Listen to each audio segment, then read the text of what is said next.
This conference will now be recorded. Good evening and welcome to the November 8th, 2023 South Whitehall Township Board of Commissioners meeting. This is a special meeting.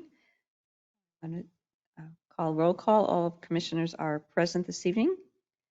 I'd like you all to please rise and join me in the Pledge of Allegiance. I pledge allegiance to the flag of the United States of America and to the republic for which it stands, one nation, under God, indivisible, with liberty and justice for all. Thank you. I'd like to announce that all public sessions of the South Whitehall Township Board of Commissioners are electronically recorded, filed, and posted to the Township website for public access. At this time, I'd like to ask our Township Manager, Tom Petrucci, to review our public virtual meeting rules. Thank you. The public virtual meeting rules are as follows. Courtesy of the floor for non-agenda items will be at the beginning and end of the agenda. Public comment will be limited to 5 minutes per speaker. For all listed agenda items, the board president will call for courtesy of the floor prior to the Board of Commissioners taking action on that specific agenda item. For in-person attendees, please raise your hand to be recognized and move to the podium when directed. You will be asked to state your name and address for the record and may then proceed with asking your question. For those participating virtually, please mute your microphone or telephone to avoid any background noise that may cause interference during the meeting. The chat box feature will be active throughout the meeting. If you have a comment or question, please type your full name and address into the chat box. The staff member monitoring GoToMeeting will then unmute your microphone and you will have the opportunity to comment or ask a question. Thank you. Thank you, Tom. Moving on to agenda item 4, courtesy of the floor. This is opportunity for any member of the public to address the board on any non-agenda items. Is there anyone in the audience who'd like to address the board this evening? Is there anyone online? Okay, hearing and seeing none, we'll move on to agenda item 5, new business. This evening, we have a presentation by Liesl Gross, who is the Chief Executive Officer of Lehigh County Authority. We will receive the municipal official presentation regarding Kline's Island Sewer System Act 537 plan. So I'd like to welcome you, Liesl. Good evening. Just turn the microphone on. Perfect. Excellent. Is that better?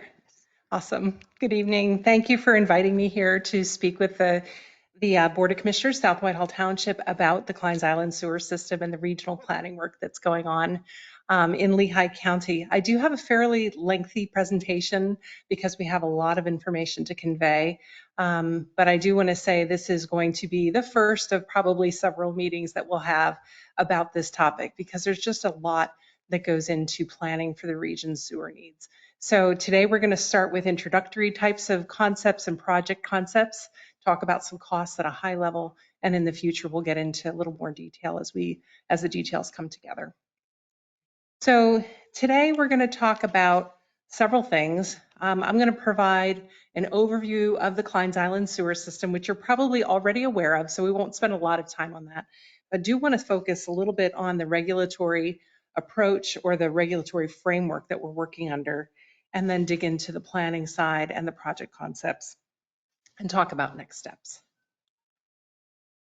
So a couple key terms I wanted to start with. First of all, the Kline's Island Sewer System is what we call the entire system, and you'll see it referred to in some of our documents as KISS. That just stands for Kline's Island Sewer System. We are also working under the regulatory framework of the Pennsylvania Department of Environmental Protection. We use the acronym DEP for that. We're also going to speak quite a bit about inflow and infiltration, which is leakage of rainwater and groundwater into the sewer system. Inflow and infiltration we call I&I. The Act 537 plan, which was referenced in the introduction, it falls under the Pennsylvania Sewage Facilities Regulation. It's called Act 537, so we use that term throughout the presentation. And we're going to talk quite a bit about wet weather and some major rain events and how that impacts our sewer system. So, pardon me. The overview of the system, first of all, getting into why we need a regional plan. And when I say regional, I'm not talking about single ownership. I'm not talking about single operation. I'm talking about a coordinated effort. So the systems that we all have are interdependent. They're interconnected physically. And so the plan needs to be treated that way in a coordinated way. Also, just recognizing that sewer service is really vital for our region, not only for public health, but also for the environment, as well as for our local economy. When we're talking about aging infrastructure, we really want to talk about how to leverage each other's assets and get the best value for the investment in the system. So the regional nature of the plan is really about that coordinated effort between all the municipalities. And on the screen is a list of those municipalities. There's 15 of them. There's 15 municipalities that all are interconnected physically into this system that we call the Klein's Island sewer system. South Whitehall Township is number 8 for no specific reason. But I do want to note there's a couple different arrangements that are noted on this screen. Specifically, the borough of Copley, Whitehall Township, and North Whitehall Township are all kind of under the umbrella of the Copley Whitehall Sewer Authority. And the other municipalities are running their own sewer systems like you do here in South Whitehall Township. And then Lehigh County Authority owns and operates small systems in Low Hill Township, Weisenberg Township, and Upper Milford Township. So there's a number of different arrangements that each of the communities are served for sewer service, but the Act 537 plan is really a municipal plan. So you'll see on this list 15 municipalities. Lehigh County Authority isn't even listed because it is truly a municipal plan. I like maps, so I'm going to show a number of these maps with different features on them. This map is the Klein's Island sewer system and shows the whole service area and how that's interconnected. And right in the center of Allentown is where the Klein's Island wastewater treatment plant is located. So all of the sewer systems in each of these communities are interconnected and flow to Klein's Island, pardon me, for treatment. So you may wonder if LCA is not listed on the list of municipalities, why are we here? Why am I here presenting this to you? And I wanted to just introduce Lehigh County Authority to you a little bit. On the screen is one of our great employees, Kline, with her smiling face. The Lehigh County Authority is here because we do have a really important role in putting this plan together, but it's really about the regional components of the system. So where each municipality has their own collection system, there's interconnecting regional components like major trunk lines, interceptors, pump stations, and the treatment plants. So we manage those regional assets. And we also operate some of the systems directly, like the Upper Milford, Weisenberg, and Low Hill Township systems. We also operate the Allentown system directly. And because we have that regional component that we're operating, we also manage the cost-sharing agreements, or those intermunicipal agreements that all the municipalities are subject to. So our focus with the Act 537 plan is to work closely with each and every municipality to develop a plan, make sure it meets the DEP requirements, and then once the plan is approved, then we'll be in a role to implement the projects. Some key system components. I mentioned the 15 municipal sewer systems. We do have 2 treatment plants. The main treatment plant in Allentown that treats all of the wastewater. We also have a pre-treatment plant in the Fogelsville area that treats industrial waste before it enters the system.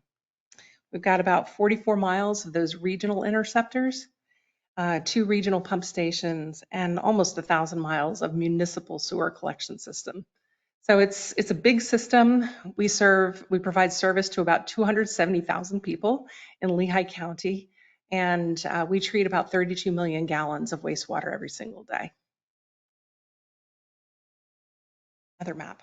The same map, but now we're looking at some of those regional components that I mentioned. So you can see that the Klein's Island sewer or wastewater plant is still there in Allentown. And then on the far left, you see the pretreatment plant. All of the interconnecting dark lines, those are the regional interceptors that convey the municipal sewage collectively down to Allentown. The two yellow squares, they're not labeled, but those are the two regional pump stations that also help with the collection systems. And then the collection systems themselves. That's a much bigger part of the system. As I mentioned, almost 1,000 miles of sewer lines in all of these communities. It's a really critical component of the plan that we address the municipal sewer program or the municipal sewer collection systems, as well as those regional components. So, why we're here is really because the system has some challenges. And I think most of the community is somewhat aware of the challenges. So I won't belabor the point, but I do want to make sure we're talking about the same things here. So we're talking about aging infrastructure, number one. That's a very common topic of discussion in communities across the nation. Pardon me. And that's really what the communities here in Lehigh County are struggling with as well. So the aging systems are, for a sewer system, is really about the cracks in the pipes and the joints in the pipes that were built maybe 50 or 100 years ago, allowing rainwater into the system. So if you think about a water system, I know South Whitehall has a good water system. If you have a water main break, that water is pressurized inside your pipe, and that water main break causes water to come out, and you see that immediately. It's total opposite for sewer. The sewer pipe is not pressurized, so when it leaks, it's actually letting groundwater and rainwater into the pipe. And you don't really notice it. It's buried underground. You can't see it, but it's a real problem.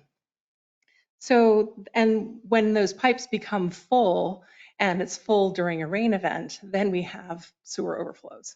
The picture on the screen is just a manhole out in the system after a rain event. So several hours after the rain stopped, and we're still having, pardon me, this overflow condition. Thank you for the great water.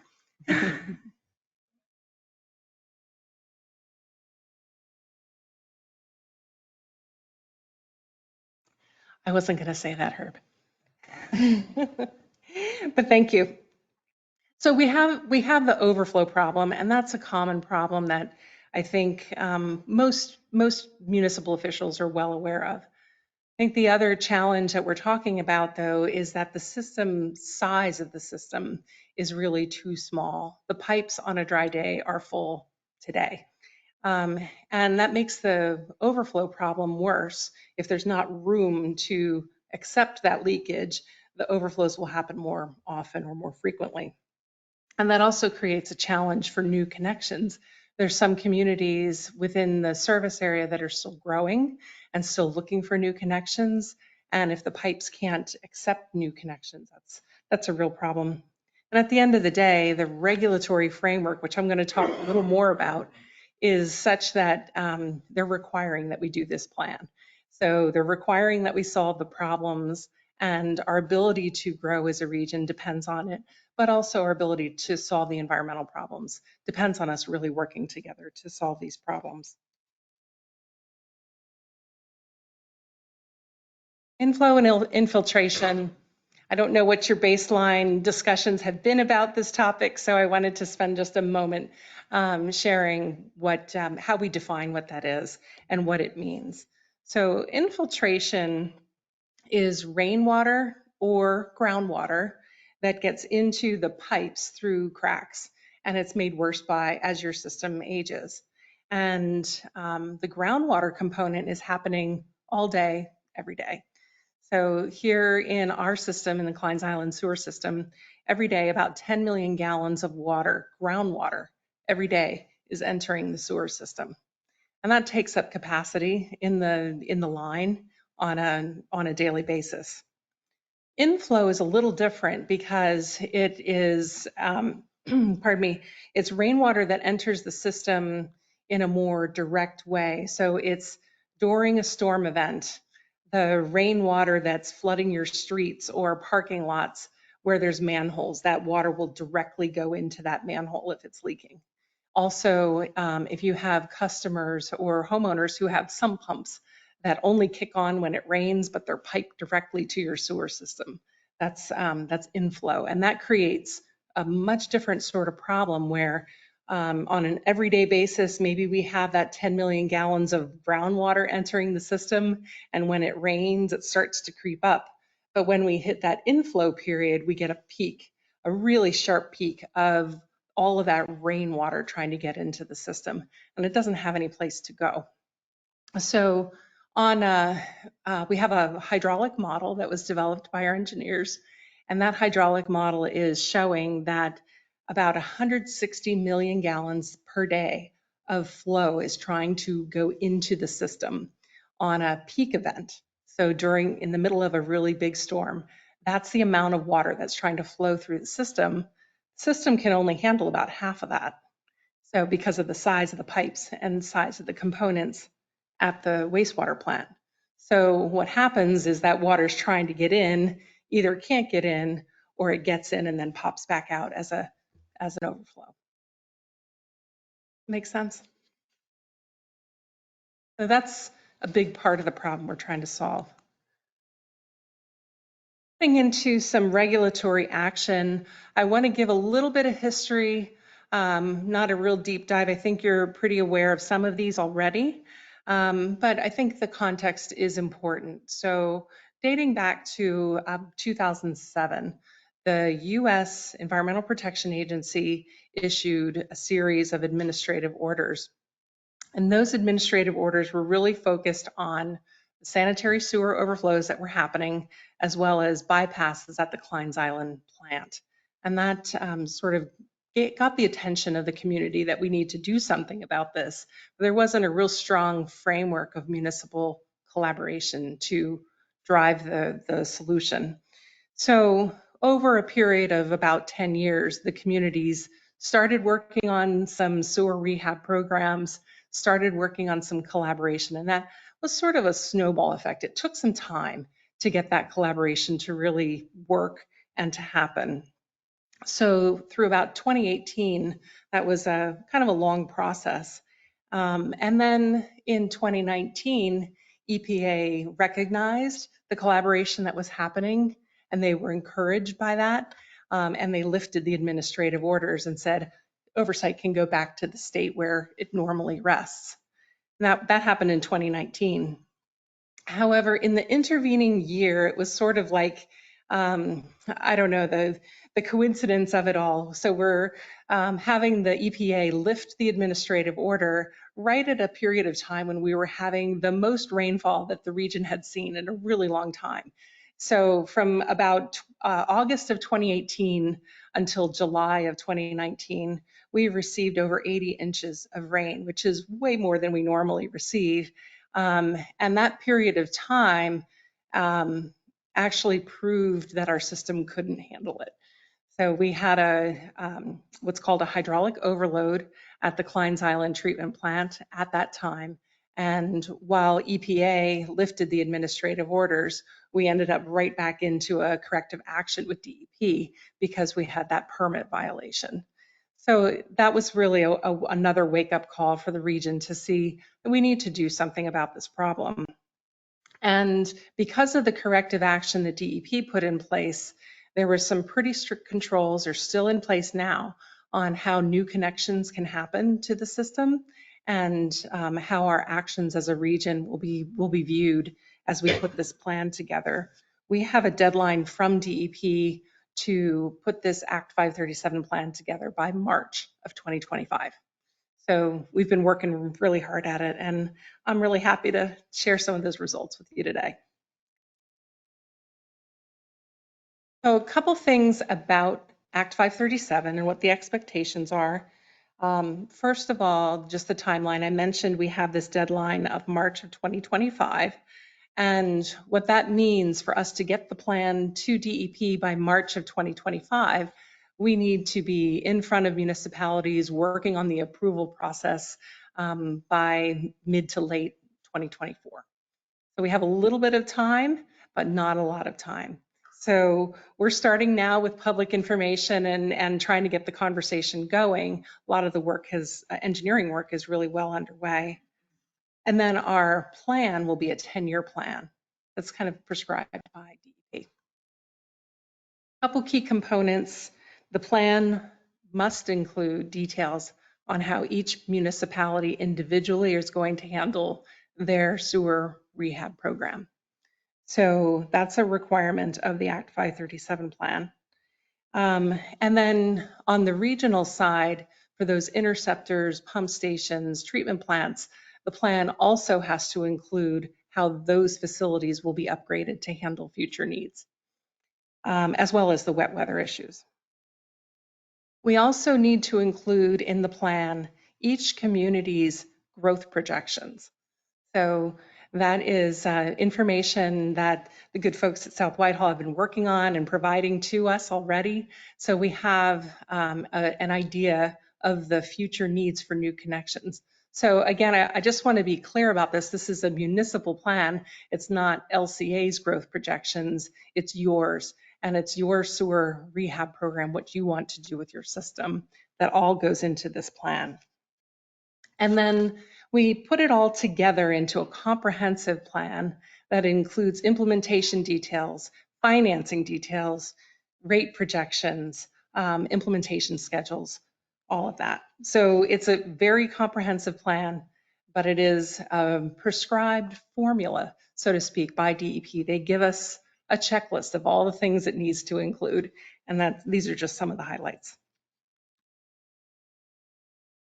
So besides what's required on the checklist, we do have some feedback from DEP about what they'd like to see. And those are things that we've been talking about with the municipal leaders in terms of how we put a plan together that DEP will look at favorably and get us through to a fast approval process, let us get into implementation. So one of the things that we've heard frequently from DEP is that they'd like to see a regional approach. And so what does that mean? Well, I think it could mean a lot of different things, but I think at the end of the day, really just looking for recognition of the interconnectedness of the systems and that we're really providing the best value for that investment. So we're putting the dollars where the problems really are. They are also really looking for the municipalities to be committed to their sewer rehab programs and to take action to address the leakage problem. And I know that South Whitehall has been talking about that. And this group, you're very well aware of those plans. DEP is also looking for, I'll say, new ways of thinking about things. So not necessarily reinventing the wheel, but recognizing that the way we thought about sewer planning in the 1950s, when all of these systems became interconnected, may not work for today and how we implement these plans. That could mean looking at how we share costs differently, may look at how we operate the systems differently, as well as just how the intermunicipal agreements work. But first and foremost, I know DEP recognizes how important the Lehigh Valley is in Pennsylvania, and they're looking for the plan to be effective. So they want to know that the plan's going to work. And that means all of us really kind of getting into it and putting the best approach forward that we can.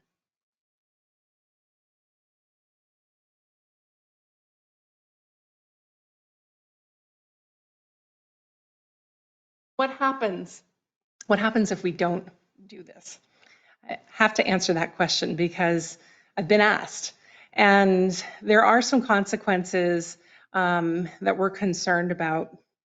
Certainly the environmental impact is a concern. So the continuing sewer overflows, we want to see that stop. I think we universally would like to see that. We're also concerned about the continued aging of the system. So if we don't address the problems now, systems aren't going to get any younger. The systems aren't going to get bigger on their own. So we really, really do need to take that action, or the problems will just get worse, probably more expensive to solve in the future. From a more practical perspective, DEP is making it clear this is a requirement. This is not an optional plan. So there will be some consequences if we don't get to the finish line and that it's not acceptable to them. Some of those consequences could be consent decrees or fines or continued restrictions on how we deal with growth or new connections in the system.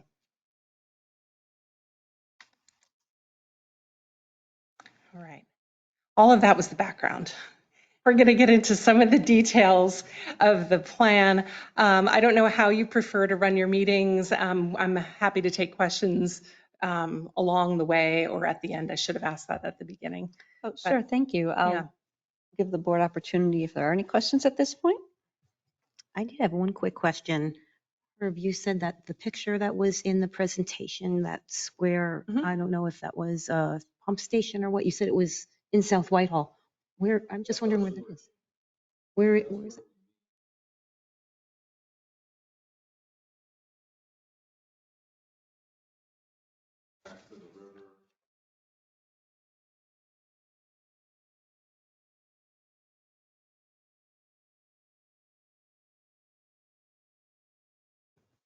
Any other board questions? Any public questions? Thank you. Yeah, you bet. So I wanted to stop kind of at the end of the background, and now we get into the plan a little bit. So the Act 537 plan, there's kind of three components, and this is a little repetitive, but certainly we need to be clear that the Act 537 plan is prescribed by DEP. So there's some strict regulatory and environmental things that DEP is looking for. The approval process I mentioned will take some time, and there's really two sets of approval. So it'll be the municipal approvals first, and then DEP. And that will take some time because there's public comment periods and lots of advertising and things that you have to do for that. And then also, kind of as I was mentioning earlier, for the plan to be approved by DEP, it needs to cover all of those checklist items. It needs to be comprehensive. It needs to include all the funding, rate projections, all of those details. So where we are right now is still sort of in the beginning. We've done a lot of work since 2019, a ton of engineering work and flow modeling, and a lot of really great collaboration with the municipal staff and engineers. And where we are in 2023 is really looking at those solutions. We have a really good set of solutions we're going to talk about today. And we need to start getting input from municipal leaders and elected officials. As we move into next year, we're going to be refining the plan, really getting into the details of those financial impacts, those rate impacts, and incorporating public input into the way we write the plan. So I don't have a plan to give you today. It hasn't been written yet. We really want to have the public input first, if we can, and then write the plan, go into approval process in 2025. And then you see the 10-year implementation period goes through 2035. Some key components or work that's already been done during that planning phase. The regional flow monitoring work has been done. I mentioned we have a hydraulic model of the whole system that's been developed. From that hydraulic model, we were able to do a detailed analysis of each municipality's characteristics, their flow characteristics. So what does your I&I look like when it rains? What does your inflow look like when it rains? And that information has been shared with each municipality. We've received each municipality's sewer rehab plans, the kind of your initial pass at it. You'll have one more chance to refine those. We've also received your growth projections from your planning staff and other folks in each municipality. And kind of really where we are today is looking at the engineering approaches, the project approaches, and some broad cost estimates for those solutions. I have to say, Herb will back me up. We have had monthly meetings with municipal staff and engineers for a solid 4 years.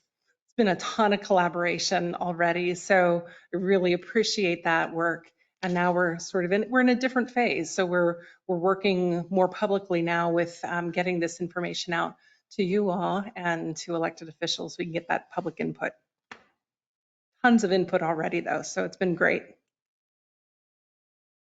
Couple important notes for the municipalities. I keep mentioning that this is an integrated plan, and that it includes your inputs. It's a key message if you hear anything tonight is that it is really your plan. I'm presenting it, but each municipality has to understand your role in it and how you contribute to the overall success of the plan. Right, back to my map. We're going to start to look at some actual projects, project concepts, we'll say. And I'm going to start with the 2 treatment plants. The Kline's Island wastewater treatment plant located downtown Allentown. This, the picture is just overlooking the digesters at the plant. And some things that we're going to need to do at Kline's Island include increasing pumping capacity so that when all of that peak wet weather flow is coming into the plant, that we can actually handle it. Right now, we're limited in terms of how much we can pump through the plant. We also need to enhance some of the treatment components of the plant. So as we're taking those higher flows, we can actually treat it to the permit level that we're looking for. And then we need to acknowledge the age of the plant itself. The plant, some of the components were built in 1928 and they're still there and in service. So we're going to need to be doing some regular repair and replacement of those components as part of the whole comprehensive plan. All of that has to be included in the Act 537 plan. So our 10-year cost estimate for Kline's Island treatment plant works is $51 million. The pre-treatment plant, this is a big number. I want to acknowledge that. The pre-treatment plant is located out in Fogelsville, and it treats high-strength waste from industrial customers out in that area. And it's a really critically important facility for our region. It creates economic support for the region in terms of jobs and GDP contributions for the manufactured products that come out of that region in Lehigh County.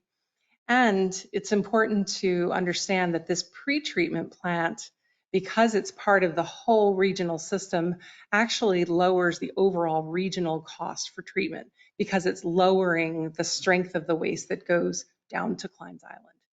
So it's an important component of the system, but it is overloaded because there has been a lot of industrial growth, and it's also aging out. A lot of the components are aging out. So we have a master plan cost estimate of $267 million. And I want to emphasize this number is under deep review. So it is very much a preliminary estimate.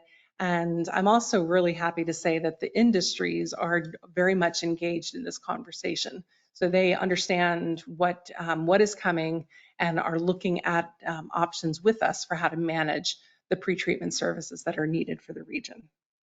It's a very highly specialized facility with some really specialized technology that we need to look at very carefully. All right, so I'm going to move off of treatment into the interceptors. And on this map, you'll see the lighter blue lines.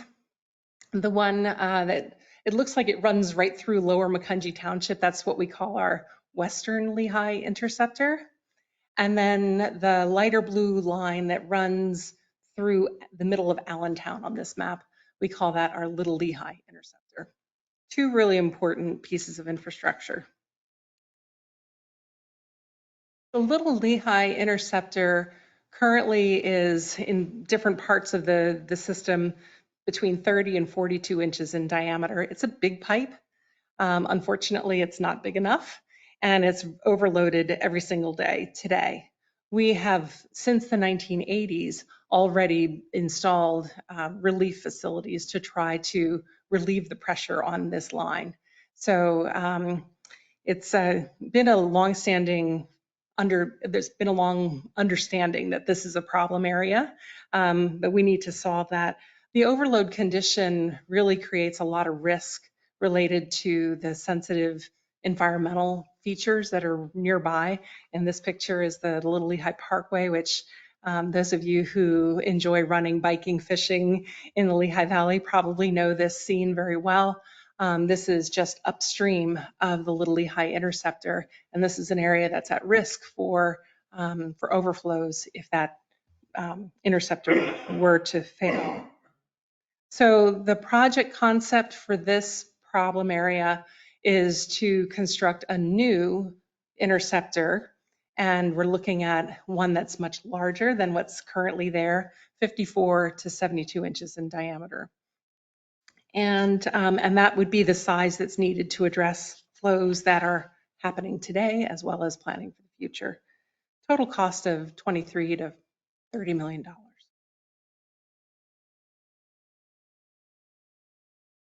The Western Lehigh Interceptor is that longer interceptor that runs through Lower Macungie Township and connects a lot of the different municipalities in the system.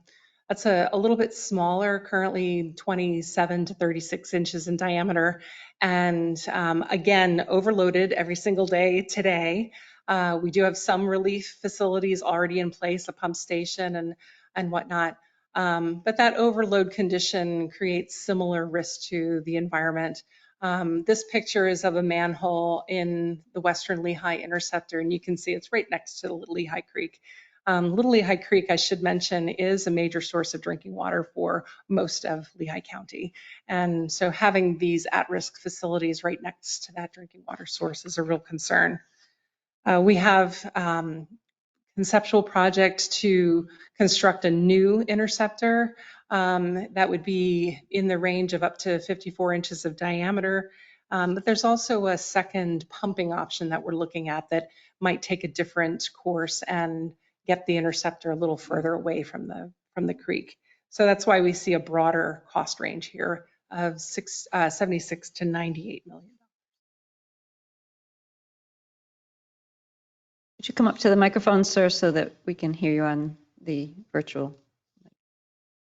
I would just like to understand if the new pipes are replacements or in addition to the existing pipes. Thank you. That's a great question. These are in addition to, so they're parallel or in some way kind of running alongside of the existing infrastructure. Good question. Thank you. So this is the map I showed you before with the two problem areas or the two problem interceptors highlighted in that lighter blue. And then on this map, I'm showing that pumping option. So you could see that instead of running alongside the existing Western Lehigh Interceptor, we would instead pump from the pretreatment plant more cross-country, so to speak. That could have some benefits in terms of getting that facility out of the floodplain of the Little Lehigh Creek, but there's other considerations we have to be thinking about with this project. Okay, then we get into the municipal sewer rehab programs. I'm not going to provide any details on your own plans because you know those or your staff know those, and you can talk about those at a different meeting. But each of the municipalities has already provided their expected sewer rehab plan to address the aging infrastructure in your municipality. So those plans will be incorporated into the overall Act 537 plan. And it's important to note that how successful each municipality is in removing leakage from the system will actually determine the next phase of projects that come along. So we'll evaluate success in 2031. That's the current timetable. So we get part of the way through that 10-year implementation, do some additional flow modeling to see how we're doing. Are we getting the leakage out of the system? And then we plan for the next set of projects. The cost estimate for the collection of 15 municipal sewer rehab programs is $90 million. So that's just based on the inputs that we received from all of the municipalities. And then the final piece of the plan and the set of projects are these what we call other municipal interceptors. So some of the municipalities have their own interceptors or trunk lines that either overflow today or they're predicted to overflow in the future, depending on growth, depending on how successful you are with your leakage programs. So these projects are still under review, working with the engineers and each of the municipal engineers and staff to understand what needs to be included in the plan. But if we put them all in the plan all together, we're looking at between $54 and $59 million for those types of projects. And this map again just shows those collection systems and the vast network of those pipes that need to be addressed through those specific municipal programs. Okay, so putting it all together, I went through pretty quickly each of the components of the plan. So we have the Kline's Island plan projects, pretreatment plant. Those projects are under review, very careful. The new Little Lehigh Interceptor, the new Western Lehigh Interceptor, the municipal sewer programs, and the other municipal interceptors all together come to that roughly $600 million that we're looking at over a 10-year time period. Now, when we say $600 million, it's not necessarily shared with everyone because those municipal programs are specific to each municipality. Really talking about how are we going to share the cost of those regional components. So refining the plan, that's a big job. That's what we're working on now. The regional project concepts, we're really working on nailing those down, the different options for Western Lehigh Interceptor, for example, that I mentioned, figuring out which is really the best option and why. We also need to have finalized plans from each municipality to incorporate into the plan. And we also are doing a lot of work with those industries and the engineering work that's happening for pretreatment plant. Need to really nail down what's happening with that. We're embarking on this discussion now so we can start the collaboration on cost sharing and really refining the projects and refining how we're going to work together for the future. And those financial analyses, the rate projections, will be having some draft information that we can share in early 2024. So I've mentioned this a few times, but really want to hope that you take that away, that this really is your plan. It's each municipality and your contributions to the plan that will make this work. So your programs, your growth projections, couple that with these regional projects and putting it together with a reasonable and practical way to pay for it. That's what the plan's going to look like. But ultimately, each municipality needs to understand your role and your part in making it successful. Okay. So just a couple key takeaways and next steps I would like to mention. Really do believe the time is now. We've been working at this for a long time, since 2007. In one way, shape, or form, we've been working on some form of sewer planning. And we have DEP telling us the time is now. And the plan is not optional. It is required that we get this done together. I'd like to view this plan, although it's a lot of money, we would like to view it as an investment in our future, and really trying to think of it as solving the environmental problems, ensuring the quality of life for our region, and making sure that future generations have the service that we've enjoyed for many years. I mentioned big decisions that we're going to be making in 2024, and really I'm hoping that we can make those decisions together and work together on the best approach to financing the plan, the best approach to addressing sewer customer concerns about rates, and getting to the finish line in 2024. The approval process will start next year, later in the year, so we have time to work together. We have time to get public input and incorporate all of that into the plan. And speaking of public input, You guys are the first to hear about the plan, but you won't be the last. I do have a number of other appearances to make over the next month or so, or 2 months. And then this will be a rolling conversation, a continuing conversation as we get more information, as we get more data to share with you about finances or about project concepts. We'll be back. We also do plan to do some public input meetings in the spring or summer. So we'll do dedicated meetings where the sole focus is on sharing the information and gathering public input, no matter where a person lives. They can come to these public input meetings. We'd like to have that public input so it gets incorporated into the plan, and what we present to DEP really reflects what the community is looking for. That is what I have to share today. Happy to take questions, but before I do that, I really just want to thank you for welcoming me to be here today, and such a warm audience in terms of hearing about some difficult topics, but being willing to share and have dialogue about it. So thank you. Thank you, Liesl. Thank you for this very comprehensive presentation. A lot of information. I certainly do have a lot of questions, but your last few slides certainly laid out your timeline to come back with more information regarding how the different municipalities will share the cost. Certainly interested if there's any emphasis. Would it be from you or the individual municipalities potentially to seek maybe federal or state grants to help? These are some large numbers we're looking at.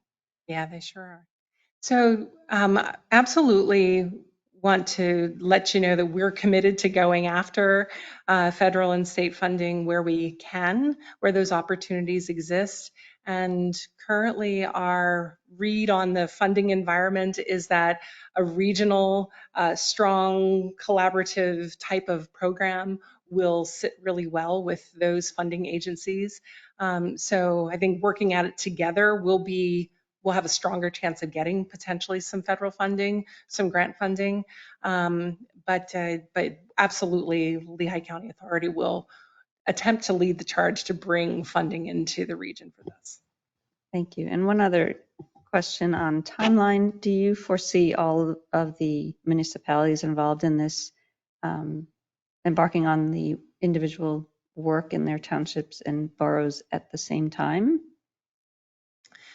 I really would like to hold off on answering that because each of the municipalities are still kind of working on refining their approaches, and their schedules might be a little bit different. Understood. Thank you.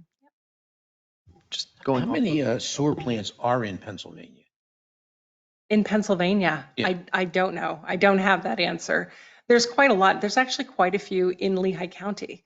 So just in Lehigh County alone, we operate five treatment plants. Only 2 of them are large. There's tons of very small treatment plants scattered throughout the countryside and across the state. I Are don't they have under the same DEP 537 plan, the smaller ones? I know there's a local one with one of the schools. Yeah. Local, Yes. they have their own. That's a perfect example.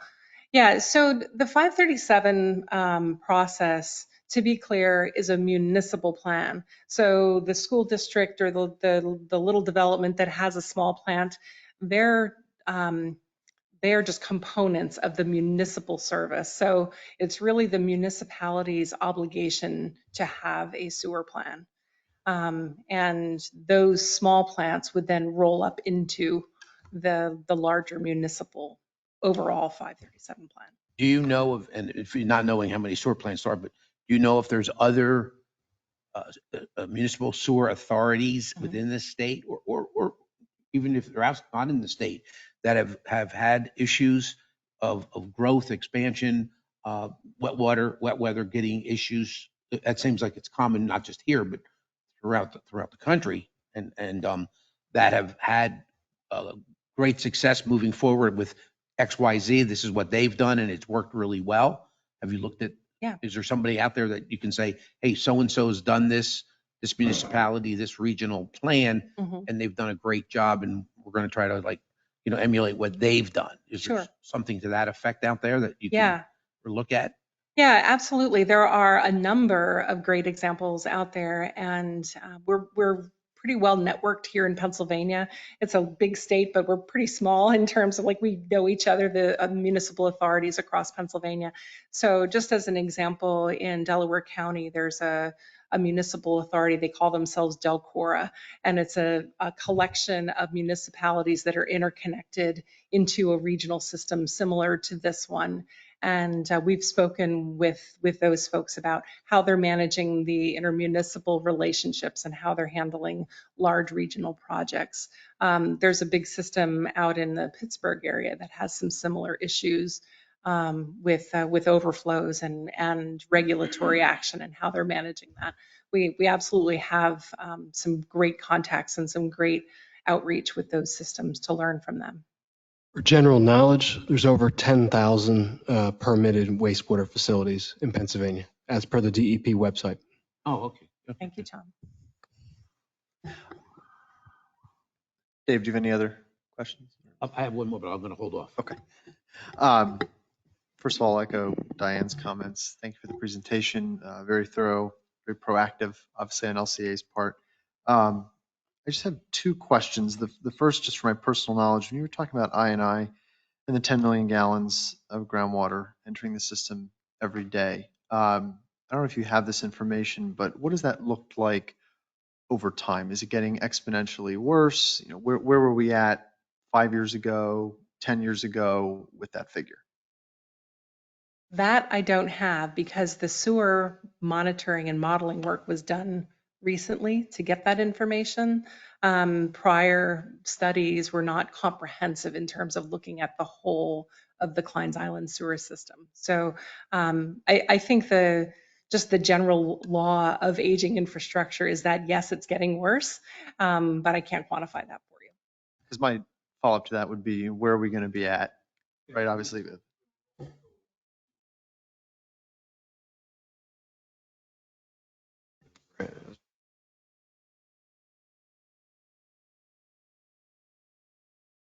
But done nothing and it's gotten worse. Yeah. Yeah. That's a good point, Herb, because some of the municipalities since 2007, when the initial administrative order was put in place from EPA, they've done a lot of work to try to address I&I.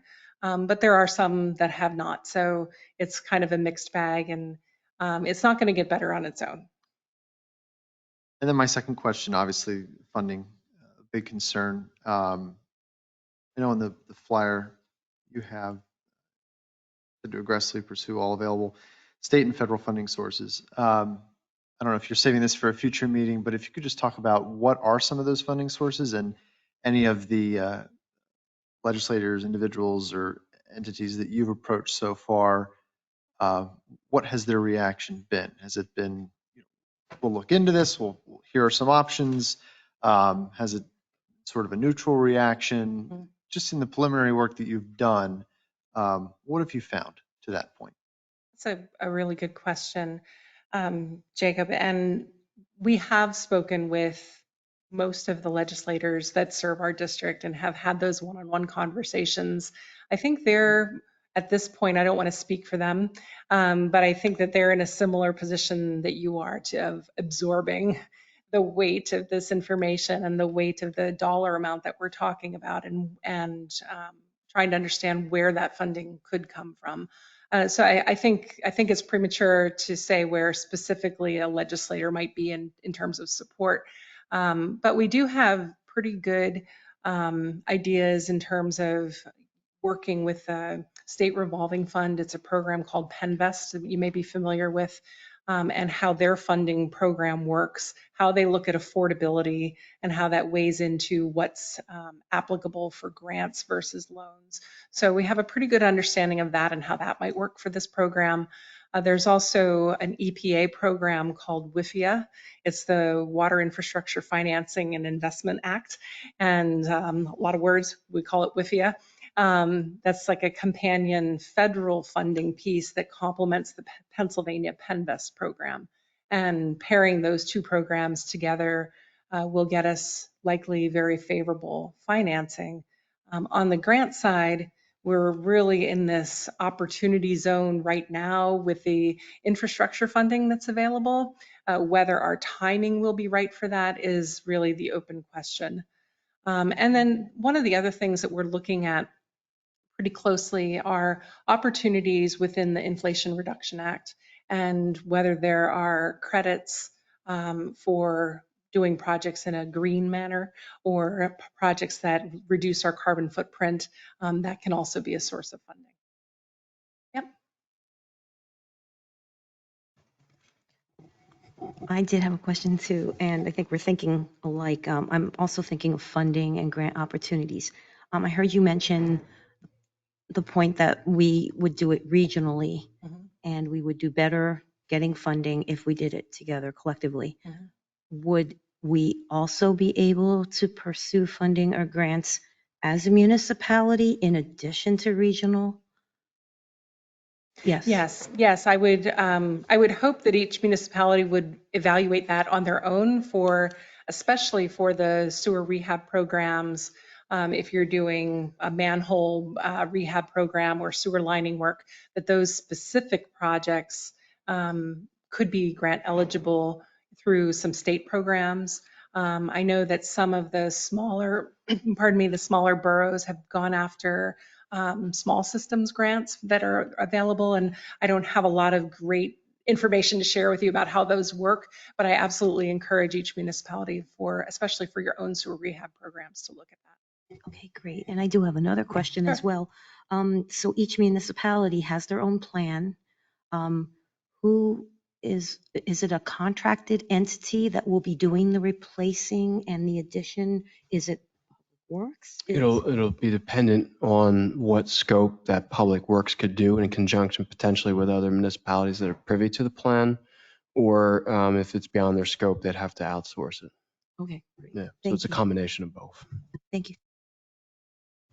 Commissioner Osborne? Yeah, thank you, Commissioner Kelly. Lisa, first, I have two questions, but before I ask them, I wanted to thank you for your presentation. PowerPoint is one of those presentations where it can be boring because the presenter just reads what's on that slide. You didn't do that. So I really want to compliment you on your presentation Thank you. and your style. Thank you. So my first question is, how's that South Whitehall water that you drank? It's delicious.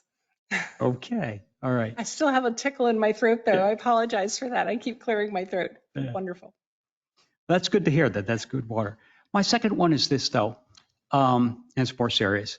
The individual municipalities that you count on in order for you to fulfill your obligation, LCA's regional obligation to meet the 537 plan deadline, is each municipality also obligated under this 537 Act to do their job in their individual municipality?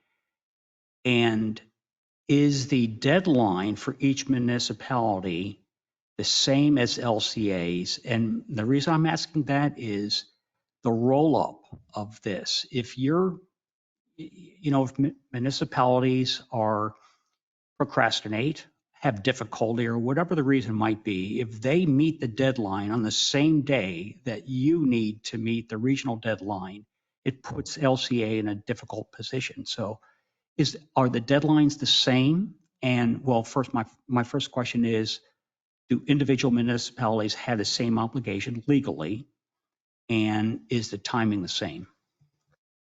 Okay, that's a multi-part question, but I think I got it. So the March 2025 deadline is for all of the Act 537 plan to be submitted to DEP.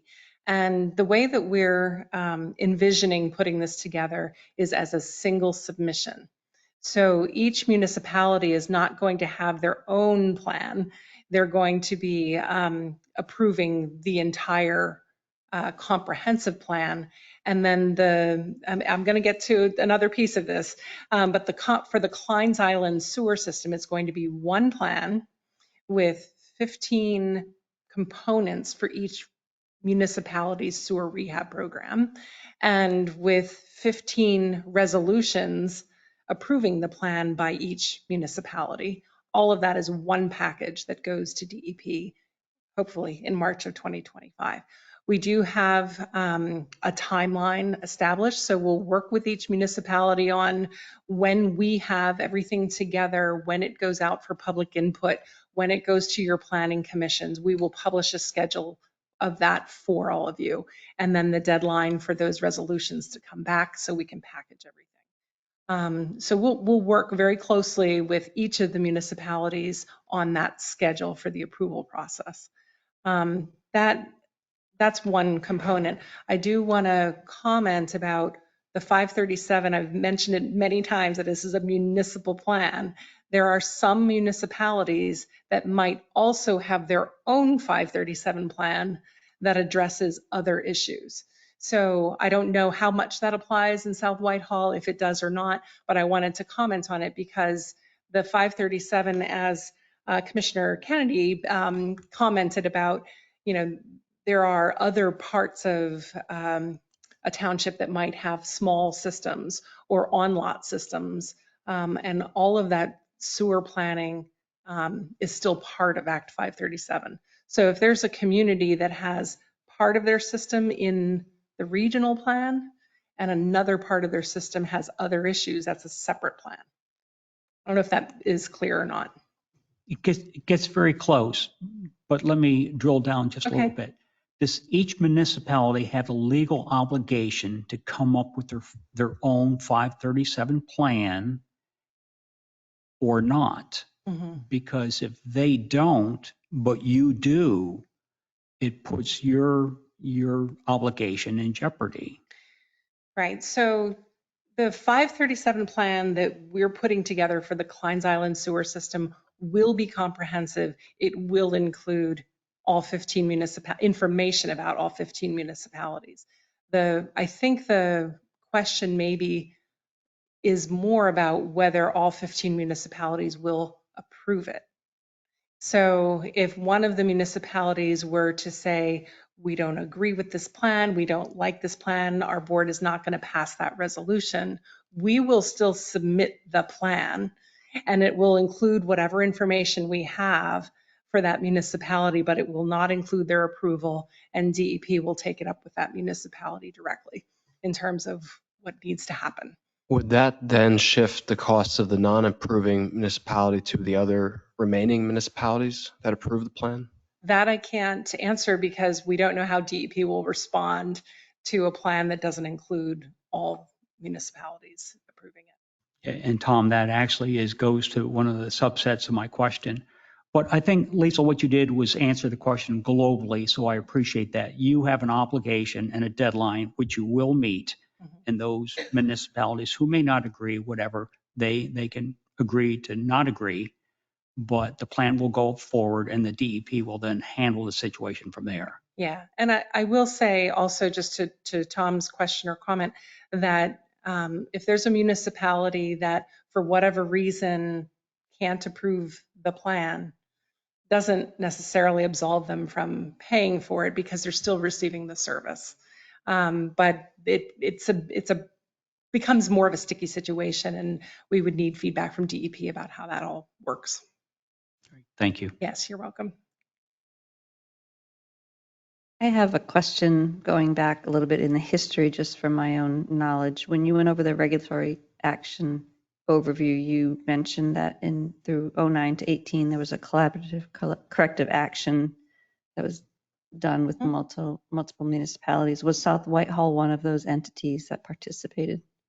This is the 2018, 2019 time period. Is that what you're referring to? It was the first slide that said 09 to 18. There was collaborative corrective action. Yes. So the administrative orders that were initially placed by EPA in 2007 and 2009 named all 15 municipalities. So South Whitehall Township was part of that. The level of collaboration, I kind of mentioned that snowball effect of some of the municipalities working together and then more and more as we did the outreach. I mean, I think the fact that I'm here today speaks to the fact that South Whitehall did come to the table and has been collaborating with us very effectively for a number of years, and I credit the staff for that. And the order was lifted in 2019. Correct.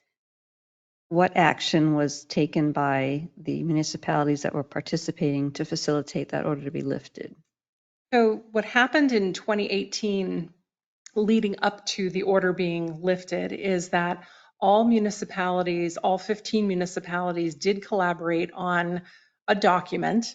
It was called the Regional Flow Management Strategy. It was not a 537 plan. It was not an official engineering analysis of any kind, but it was a commitment that all 15 boards reviewed and approved or signed off on with a letter to indicate that they would be working collaboratively on flow monitoring, on regional, this regional Act 537 plan, and on sewer rehab work.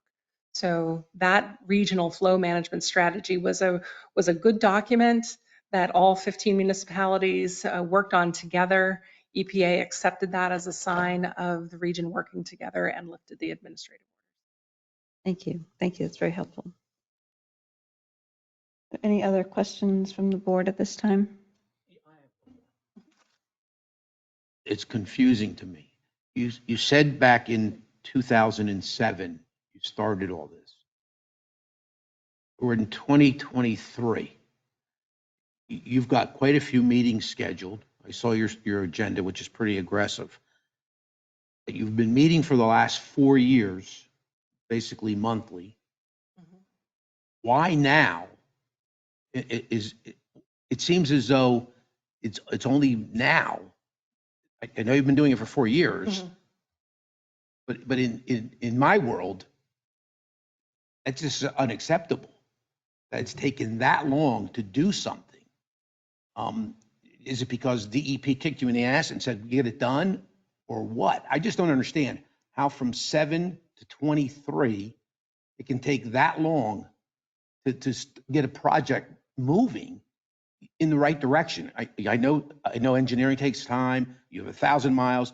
That's all well and good, but that hadn't changed.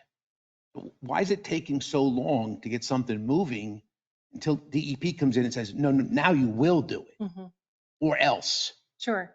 So I just don't understand in the real world, that's just so unacceptable.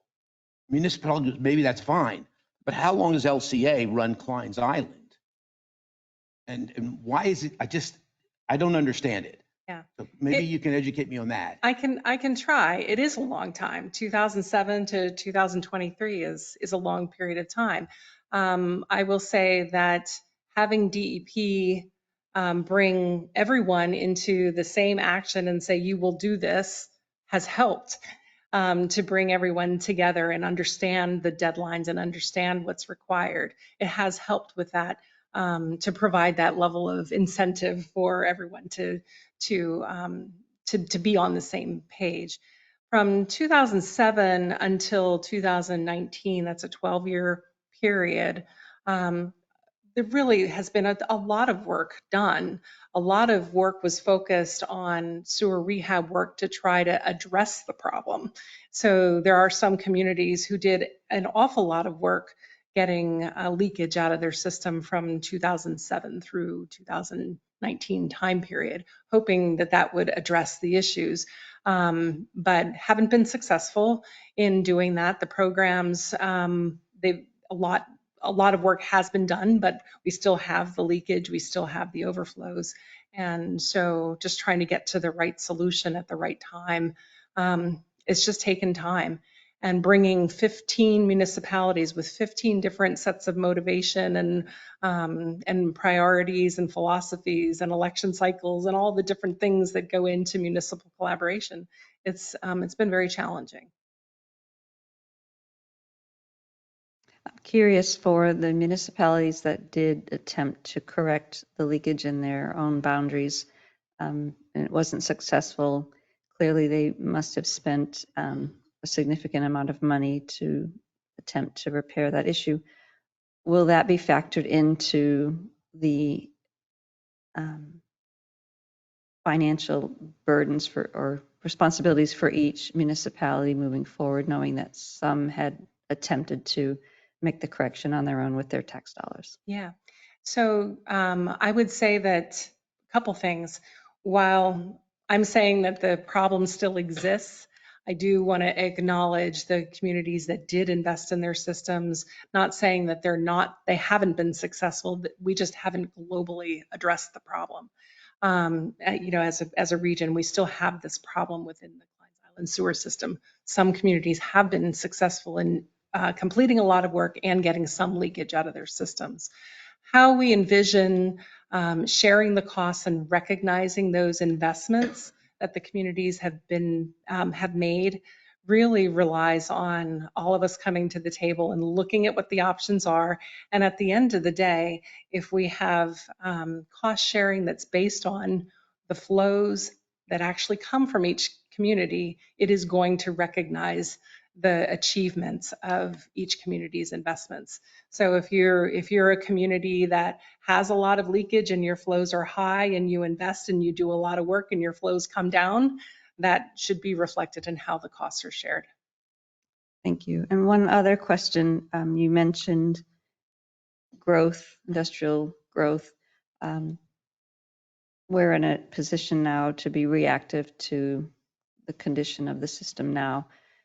Have you thought at all from this point forward, once we get to a place where the system is running as it should and we don't have infiltration issues and we're able to handle the demand on the system, do you foresee working to do something proactively, whether it's legislatively or at the municipal level, to tie future infrastructure costs and improvements to the growth that puts that burden on the system moving forward? Mm-hmm. So I'm not sure exactly what you're envisioning with that question, but I will say that as we develop projects to address capacity issues, that those projects will be incorporated into tapping fees so that new connections will contribute toward the cost of those projects when they do connect. And that would be at a different level than what a ratepayer would pay, who already exists and already uses the system. So the tapping fee, there's actually legislation that puts the formula together for how you do tapping fees, and that would be incorporated into the tapping fees for each community. I'm sure South Whitehall has tapping fees. We have tapping fees. Each community has tapping fees that we would encourage incorporating those costs into it so new connections do pay for investment. Thank you. I guess I was envisioning a little bit differently, not just their burden on the system, but the long-term maintenance. Mm-hmm. I was looking more for that. So some of these projects, whether they were industrial or residential, 20 years ago, now those pipes need to be upgraded partially because of all that. Is there a way that you're thinking to help have a better plan moving forward in a proactive way, realizing that growth is going to just continue and put more burden on the system 20 years from now? Will we be in this same place with different people in the room, looking at the same types of issues? Sure. So our plan at this point is to present this to DEP as a 10-year plan, but with a checkpoint at 2031 where we go back and reevaluate and do this continuous sort of planning ahead approach. That's what's envisioned. What the projects will look like going out into that farther, longer term timeframe, we don't know necessarily, but the goal would be to do continuous kind of overlapping plans so that we're always looking out ahead at growth that might be happening, but also the age and condition of the system to ensure we're addressing those environmental concerns. Thank you. To the previous question from Commissioner Kelly about whether the previous work that was done for I&I or other improvements would be in some way credited, it's a fair statement to state that the models that were conducted already factor in that work, and then the costs that are associated with that work that are projected now already, we're still at the same point, even though that other work was conducted, correct? I believe so, if I'm understanding your comment correctly. When we did the flow modeling and hydraulic modeling, All that other work was already completed. was already completed and is incorporated into the planning for these larger regional projects. So, yes. So the cost would still, so in that sense, there's not a credit per se. It's just that the work that may have improved the system would already have been captured in that model that was conducted. Yes, exactly. Okay. Well, there was no baseline prior to the improvements I being don't done. believe so, correct? It's really community by community. So we have some communities that actually did modeling or monitoring before they did projects and then after they did projects to be able to see the results of their work. But that's not universal. Not every community necessarily did that. So Tom's actually right on the money with this, that when we did the flow monitoring period, and I believe it was 2020 or 2021, that time period was a point in time, and all the sewer rehab work that had been done up until that point would have been reflected in the flow numbers that we got from that sewer monitoring work. Understood. Thank you. There are no other board comments or questions. I'll open it to the public if there's any questions. None. Herb, do you see anything online? Okay. We have no other questions for you. So I want to thank you again for all this information, and I know that we will see you again soon for the next portion of this. Thank you very much. Thank you very much. Thank you. We will move on to agenda item 6, which is courtesy of the floor, another opportunity for any member of the public to address the board. Is there anyone who had any non-agenda comments this evening? We have no executive session scheduled. I do need a motion to adjourn. Second. All in favor? Aye. Aye. This motion is adjourned.